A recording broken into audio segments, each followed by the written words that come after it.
Idol, bakit ang hirap makita yung cuts sa abs, chest, sa bicep, tricep? Yan, ano yan? Kailangan mababa ang body fat mo. Kahit anong workout mo, unless mag-gain ka ng muscle, mag-iba yung body composition mo. Kunwari, 160 pounds ka, 20% body fat. Pero naging ano ka, 160 pounds na 12% body fat, nakikita may 4-pack. So yun pag nagka-muscle.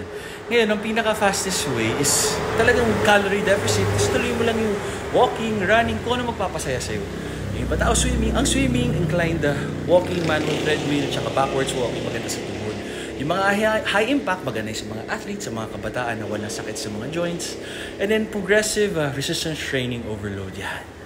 Tabang progression lang, yung kaya natin yung workout. Para mag-enjoy naman tayo, mapabuhay natin, fit tayo, mabuhat natin baby natin, at yun, okay pa rin itsura natin. Hindi lang ngayon, kundi after 10 years, 20 years. So I hope may natutunan ka, tapos calorie deficit na talaga, tama kayo, ba di ako